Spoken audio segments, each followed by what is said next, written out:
Welcome. This is Uncommon Sense, a CPA podcast presented by the Heshi CPA Knowledge Center. The center is an initiative of the CPA Education Foundation, the charitable arm of the Chartered Professional Accountant profession in Alberta. For the record, this CPA podcast isn't about bean counting. Our episodes feature conversations with Alberta CPAs sharing their insights on a wide range of timely topics. I'm Gordon Turtle, and this is a very special episode of our podcast. Ruby and Julia Mah are CPAs from different eras, having received their designations more than 30 years apart. They also happen to be mother and daughter. As you can imagine, a lot has changed in the past 3 decades. The duo recently sat down to compare their experiences and discuss how technology has changed the profession. An excerpt of their conversation was featured in the fall 2024 edition of Capitalized Magazine, CPA Alberta's magazine to introduce students to the CPA profession. I invite you to listen to their full conversation in this episode of Uncommon Sense. Hi, my name is Ruby Mah. I'm a retired CPA. I've been retired for 5 years now. And today I'm talking to my daughter, Julia. Julia, you want to introduce yourself? Hi, everyone. My name is Julia, and I am a newly designated CPA who got her designation within the past year. So today, my mom and I are going to be talking about how the profession has changed and is changing, and how future CPAs can prepare for the future. So Mom, I have a question for you. Mm-hmm. My first question is, how did you take your CMA courses since it was before the internet? Was it the old-fashioned way of attending classes and handing in assignments? Yes, it was. And I took my when I did this, it was CMA. I took my CMA courses before internet time during the 1980s.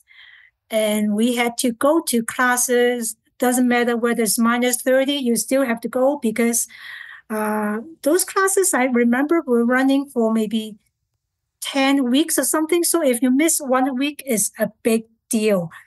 And I also have friends that did not want to travel to attend classes. So what they would do was they would do correspondence. So they would receive huge packages of classroom notes through the postal service, and they would go through those information, the course information themselves, and did their assignments and had to send in assignments by postal office service just to hand in the assignments. So it's not as easy as now. Yeah, that sounds really inconvenient, having to mail in your assignment. Yeah. So when you took it, you decided you wanted to do in-person classes rather than correspondence? Yeah, because I felt that I would not have the discipline to go through the correspondence course myself because no one's there to monitor you whether you're on lesson 1 versus lesson 9. So I don't want to be doing lessons 1 to 10 2 weeks before exam time. I'm surprised to hear that. I always thought, well, I know you're like a very organized person, so I'm surprised to hear that. Oh. Yeah, I think I needed the teacher to discipline me versus me trying to discipline myself. Oh, okay. Yeah. So, Julia, COVID came during your last year at university and in-person classes were all canceled. Your CPA modules were also mostly based online. How was technology used to help support your learnings? So in university, when classes were canceled in person, we moved to online Zoom classes. And what I liked about that was the professor would share their screen during the call. So you were guaranteed to see their notes. Rather than when you're in the classroom, if you're seated further back, it could be harder to read what is on the board. Also, more of the professor's notes were typed up rather than handwritten, which made it easier to read. The professors also had a feature called breakout rooms in the Zoom calls, where they could put us in mini calls with either random or assigned classmates so we could work on group activities together. And for my CPA modules, it was mostly self-learning, where you utilize their online textbook to do your assigned readings, and you submit your assignments online. And they also had useful webinars to supplement our learning and online discussion boards if you had questions. Okay. Would you be able to see your classmates during those online sections? It depended on the professor. Some professors wanted everyone to have their cameras on, so it felt like you were actually in a classroom. Some professors didn't really care, so usually when they didn't care, everyone had their cameras off, and it was just all of us looking at the professor on the Zoom call. So yeah, it was really up to the professor. Okay. Yeah, that's good to know. And there's no need then to try to read the professor's chicken scratch notes when you attend in person, and they write on the board too far away, and their handwriting is not as easy to read as supposed to typed up notes. Yeah, I agree. Yeah, totally. Typed up notes are way better than reading anyone's handwriting, in my opinion. Yeah. Your first full-time job was also during COVID. I remember you doing your orientation online at home. Did you find it difficult to start without really knowing your supervisor and being introduced to your coworkers? Not really. I did not find it too difficult. In my first full-time job, my team was very intentional with making sure the supervisors and coworkers had social interactions to build up that relationship. We had planned meetings every Monday and Friday to have casual discussions about our weekend plans or what we were up to outside of work.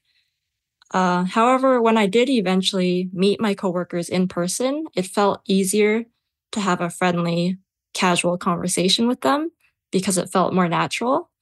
But given the circumstances of when I started during COVID, I think that company used technology in a smart way to ensure social interactions amongst everyone. That's good to know. And it's good to know that, like, when I was working, of course, I haven't worked for a few years now. Whenever we had Zoom meetings, we will only talk business and not much social interaction. And so it's good that your supervisor would take the time to kind of do a little bit of social interaction with staff other than just talking business. Yeah, I agree. Yeah. How has technology impacted your relationships with coworkers, Julia? I think technology has improved my relationships with my coworkers. For example, technology makes it easier to get to know your coworkers better because of instant messaging features where you can talk to them throughout the day. Also, for people who are more shy, talking through technology can be a useful way to overcome that shyness or barrier.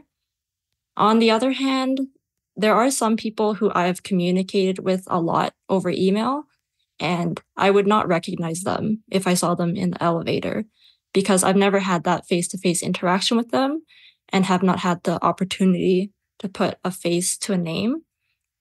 So I think using technology should be a delicate balance between using it to communicate due to its convenience, but also communicating in person. Yeah, that's really good. Yeah. So like when you were working before computers came along, like what was office communication like even when you would do phone calls and such? It's hard for people nowadays to imagine, but when I started working full-time, of course, this was pre-internet time, no individual computers.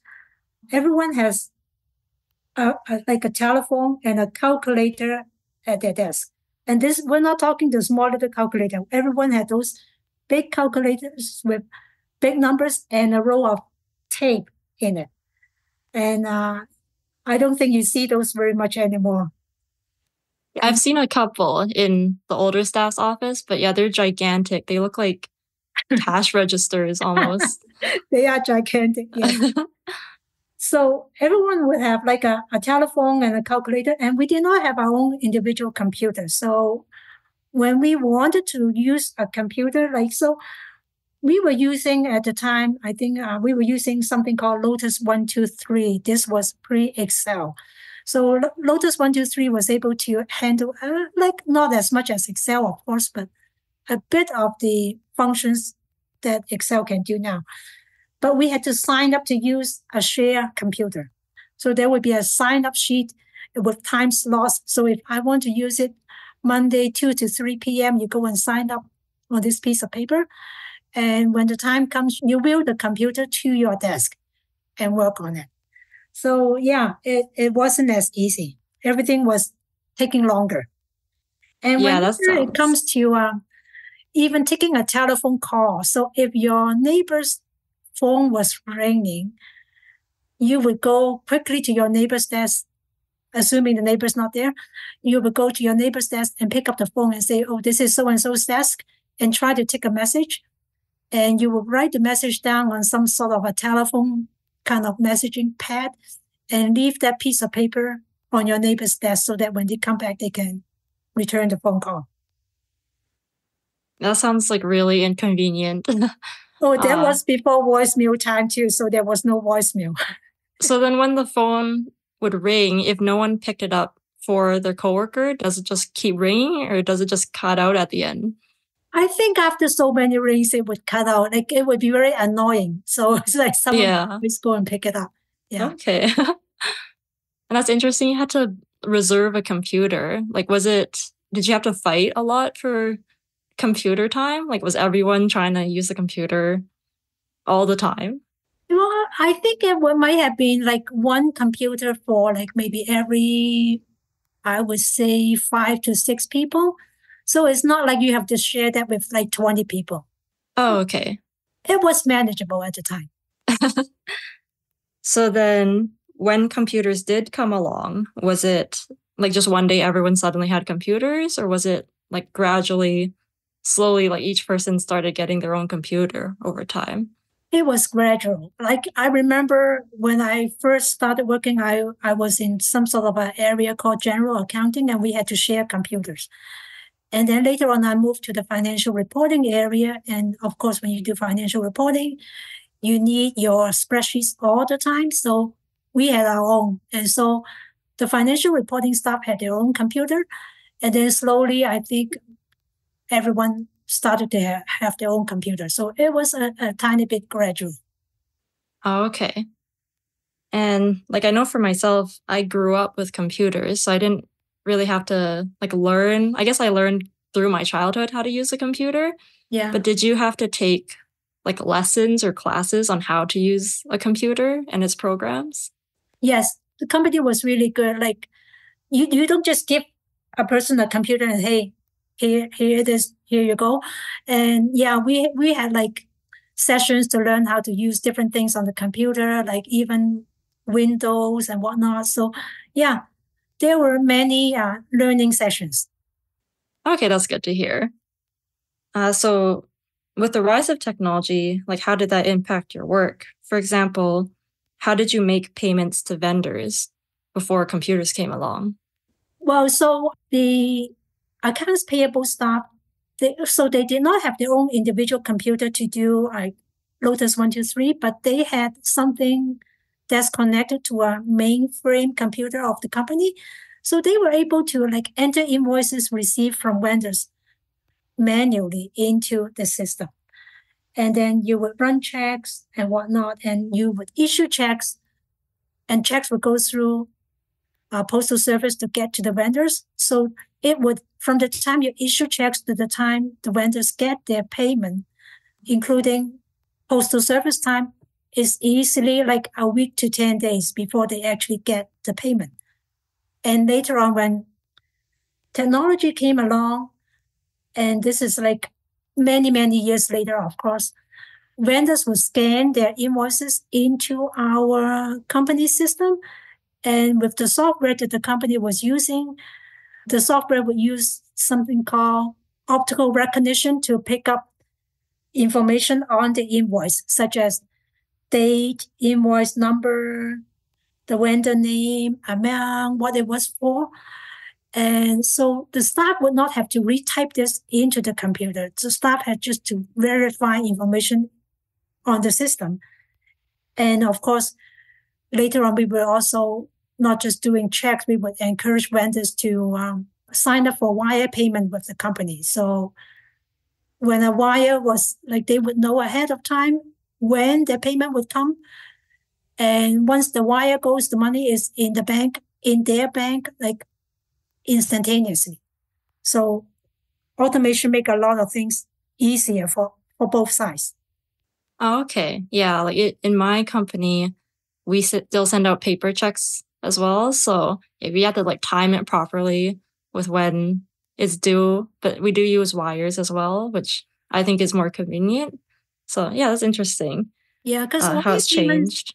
wire payments, they vendors will know ahead of time when the payment's coming so they can manage their own cash flow better, especially for some of the small mama and papa shops. Sometimes they manage their cash flow like a little tight, so they need to know when the payment's coming so that they can make payroll. Oh, okay. Yeah, that's a good point. Okay. So also, how did cost center managers get their information? Well, back in the days, at month-end time, we would print out humongous amount of like hard copy reports. Like we're talking like reports that are like 5-6 inches thick. Some staff would go through the report and deviate out. So, okay, pages 1 to 3 is for cost center A. Pages 10 to 15 is for cost center J. And then we would just staple this, put it through an inter-office envelope, and send it through inter-office mail to get the reports to the cost center managers. And that way they can analyze their costs. But they only get it once a month at month-end time. Of course, with automation, cost center managers can get their cost center reports anytime during the month as soon as some expenditures are posted or an entry is made. And it's almost like in the old days, even for our own personal credit card, you only see your credit card statement once a month when the hard copy comes in the mail. And now you can see your credit card expenses right away online. So everything is just so much more efficient and faster. Yeah, that's a good analogy, the credit card statements and looking online now. I like that. In the old days, you have to wait for your credit card statements to come to know how much you need to pay the statement that month. Yeah. Yeah. So then how did you do journal vouchers and make financial reports? Journal vouchers were like manually written on a piece of paper. This was in the 1980s. And then we would hand that to a data entry clerk for her to enter the journal entry into the system. Her typing skill, I still remember, was very impressive, very, very fast. But every now and then, so you don't have just 5 lines on the entry. You might have a 50-line or 60, 70-line entry making up one, like many journal vouchers making up like a report. So you would give this big thing to her, and maybe sometimes a calculator mistake was made by the staff. So when things don't balance, I still remember I was quite scared of her. She would throw it back at my desk and say, "It doesn't balance." And I'm like, you would quickly try to find out where it did not balance. Maybe I was off 2 pennies here or something, and fix it and give it back to her. So that's how journal vouchers were made back in the days. And when it came to the financial reports, we have like at month-end time, we would get a trial balance report from the mainframe system, and we have to manually re-enter every number on the trial balance into, say, if we were using at the time Lotus 123, into Lotus 123, and for Lotus 123 to kind of use some sort of Excel base to generate a financial report. So a lot of things were manually done. Yeah, that sounds like it would take a lot of time. Like, did you have, like when technology came along, did a lot of people, I guess, lose their roles, like the data entry clerks? Because I'm assuming they weren't as needed because technology took over a lot of that aspect. Well, I would not say a lot of people lost their jobs. I think people just had like, okay, so their job, their old-fashioned jobs would take less time to do. So then, of course, they would use their skills to try to do more analysis, do more of other things. And maybe some of the data entry stuff, like, yes, definitely you would need a lot less people. So I don't think any company now has a data entry clerk anymore. Or the AP staff, you would need a little less of the accounts payable staff. Oh, okay. Yeah, that's a fair point because I know, at least when I was in university, some people would tell me, like, oh, in the future, you're not going to have a job because technology is taking over. But really, technology is just making the more manual aspects automated, which leaves time for the accountants or CPAs to focus more time on the analysis aspect. So technology, I think, is really great in that way that it's helping people do their jobs, but at least for accountant, it's not necessarily taking jobs away from us. Yeah, that's very well said because I think technology has taken away some of the manual tasks, but people just use their skill set to do other things, to do better analysis. So maybe in the past, like if you look at before Excel days, if you have to, if the supervisor would ask you, say you're analyzing one scenario or certain things, and the supervisor would say, well, how about this? Can you try this other way and see what the result is? It will probably take 2 or 3 days to get to the result. And nowadays, you just have to maybe update 2 or 3 cells on the spreadsheet and everything is like right away. So people could do more analysis. And it's not like technology has taken away jobs, like it has taken away some of the manual aspect of the jobs. Okay. Yeah, that's good for me. I guess it doesn't matter for you because you're retired, but Yeah, it doesn't matter for me. But you know what? It has helped me in my personal, on the personal side too, because I use technology to manage like a few of the little things that I manage for myself. yeah, okay. Yeah, me too. I use Excel for like my personal finances or even planning trips. So, yeah. Yeah. And even if you talk about like applying it to everyday life, like in the old days, and when you go through like when you're in a grocery store, you see people having a piece of paper with them and checking their piece of paper to see they got everything they went to the store for. Now people just kind of look at things on their phone. And so, oh, today I need this and that at the grocery store. You don't need to bring along your piece of paper. You bring along your smartphone. Yeah. And I know some people can even have like shared documents where Yes. like if you're in a family, maybe the kid wants cereal and they can add it to the list or something like that. So yeah, it's really convenient. It's really convenient. So you use technology every day now to do your job, Julia. Has any of the senior staff mentioned how your job was done way back in the past? So I haven't asked them how it was done, but in my current role, we do receive a lot of large paper documents. And I believe in the past, when looking for information, the staff would just manually go through each piece of paper to find what they were looking for. But nowadays, we get these large documents scanned into a PDF, and then we use the search function in the PDF to quickly find the information we are looking for. So that saves a lot of time. Also, the Excel worksheets are increasingly becoming more automated by using formulas and new reports to gather data. And even just looking back at older documents at my company, the further back you go, the more sparse the documents are. So if I'm trying to look at what happened last year, it's really easy because all the documents are there. But if I try to look at what happened, say 10 years ago, there isn't a lot of a trail to follow. So yeah, I think technology has definitely made the job easier and less manual, which has been nice. So if there's no PDF for you kind of to scan the document to pick up certain keywords for your job, would people have to manually like going through every single line to pick up their information like in a huge report? Yeah, like in my role, sometimes when I'm waiting for the scanning department to finish scanning it, but I want to get a head start, I'll just have to like manually flip like page by page looking for the specific piece of information that I'm wanting to get. So it can take a long time. So scanning has definitely saved us a lot of time in my department. Yes, definitely.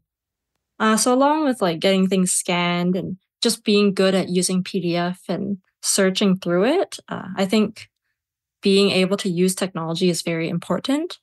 And I know you used to like interview and hire people. So when you were hiring someone, what skills in technology did you look for, if any? We would ask them like, okay, what kind of software did you use in your past jobs? And it did not have to be the same software as the company that they are applying for, because I think software skills are very transferable. I think almost every accountant would use Excel. So I would ask them like, okay, give me some of the more complicated Excel formulas that you have been using, because then what I'd be looking for is like you're looking for someone that would use very complicated functions on Excel versus the simple add and subtract and multiply functions. And so, yeah, so I just kind of get an idea of their software or their like computer competency. And I think it just takes the right attitude. Like everything can be learned. So if they have the right attitude, it's not difficult for them to learn a new software. Okay, that's good to hear. Yeah, because sometimes I do worry that I think my company uses a software that isn't that used. I know SAP is used a lot in many companies, but I don't have any SAP experience. So it's good to hear that hiring people probably aren't like only going to focus on, oh, she doesn't have SAP experience, if I were to ever try to change companies. Yeah, because I think those skills are transferable. It doesn't have to be like the same. Like it's almost like knowing how to drive a car. You can, once you know how to drive a car, you can drive different cars. It just it takes a little bit of getting used to like, oh, how do I turn on the wiper and that kind of thing. Okay, yeah. Okay, awesome. So I guess with technology, I assume that there's been an increase in scams because there's so many different ways now to scam people through email, through phone. In your career, do you have any examples of interesting scams that you saw? Yes, I can think of two examples, both related to paying vendors. One time we received an email from our CEO to say, please pay this vendor, and there's a vendor name, vendor address right away because we are short on a certain type of material and they need payment upfront to send us the material. And this was an overseas vendor. So because the email came from the CEO, everyone took it as like, okay, we need to do this right away. So the wire was set up to go overnight. And then I don't know what happened, like, because someone in the Treasury Department got a hold of this information. And at home in the evening, he was thinking something was very fishy about this, that this was our first ever request from the CEO asking us to wire money to a vendor overseas. So he actually phoned the CEO at home and found out that the email did not come from him. So we were able to stop the wire right away. My second example was a check scam. So somehow some of the company's checks, I think they were sent to Ontario at the time, a few checks were intercepted. And the scammers changed the amount on the check and the payee on the check to try to cash it in their own bank account. But we had a way of kind of checking this. What happened was like every time when we have like a batch of checks issue, we would send a few pieces of information to our bank. The information sent to the bank would have information such as check number, the date of the check, the payee, and the amount of the check. So when a vendor received a check and put it through his bank, the check would come back to our bank to clear. And if any of these information were not a match, the check would bounce. And so the scammers that took our checks and changed information trying to scam us up some of our money was not able to do it because this payee match system was able to stop them from cashing the checks. So they were not able to clear their checks. So those were my two examples. Wow. Okay. Yeah. Especially the email from the CEO. That's a really interesting example and good good thing that Treasury staff was like, let me call the CEO, because I don't even know how you send an email from someone else's email, but I'm not a scammer, so. Yeah, but then you know what? And I think this must have been this was before I retired, and 2 or 3 years before I retired. So like maybe 7 or 8 years ago. And people were able to do all these things. The scammers were able to do all these things. And nowadays you hear a lot more about, people try to scam you some money, and you get a text message on your phone. It looks like it's from your own bank, and they were able to kind of do these things. Well, back in the days, 7 or 8 years ago, this was rare. So yeah, an email from the CEO kind of like, for us, it didn't ring any alarming bell at the beginning. Yeah, that's fair.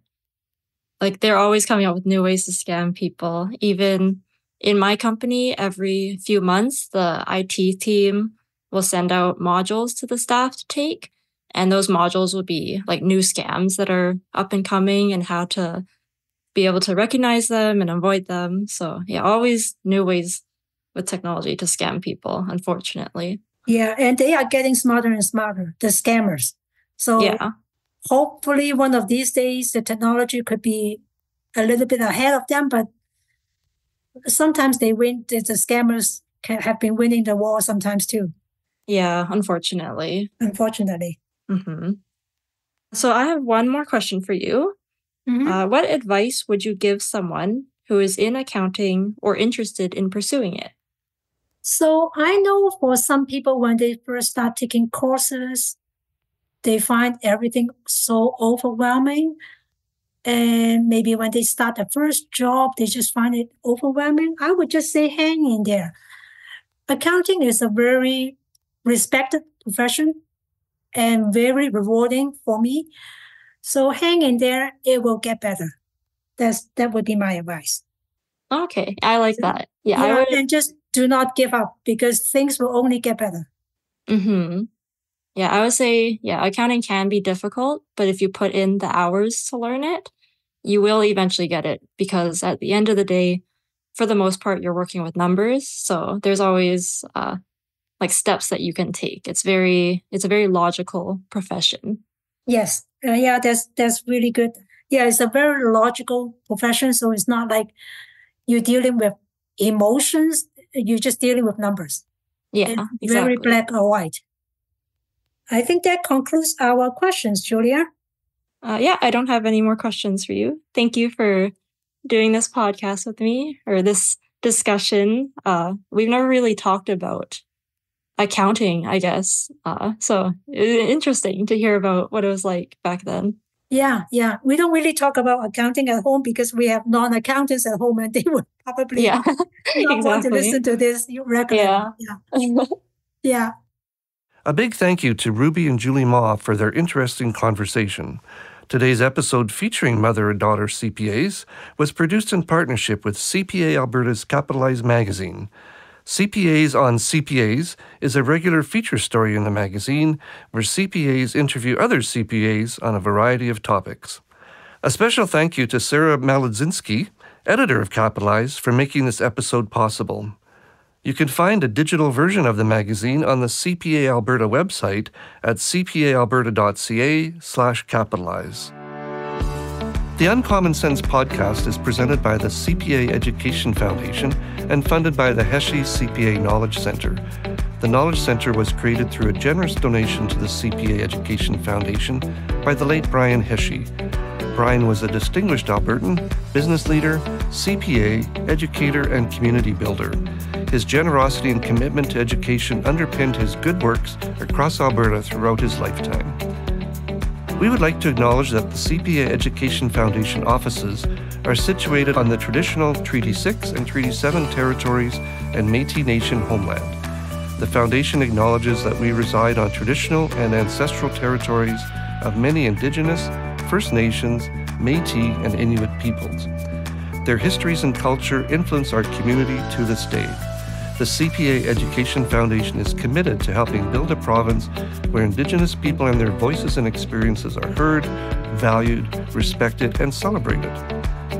Original music for this podcast was composed and performed by Cameron Howe. Technical and recording services for the podcast provided by Wolf Willow Studios in Edmonton. If you enjoyed this podcast, please be sure to tell your friends about us. And if you have comments, write to us at cpaef@cpaalberta.ca. That's cpaef@cpaalberta.ca. To learn more about the CPA Education Foundation and the Heshie CPA Knowledge Centre, visit cpaalberta.ca/foundation. Thanks for listening.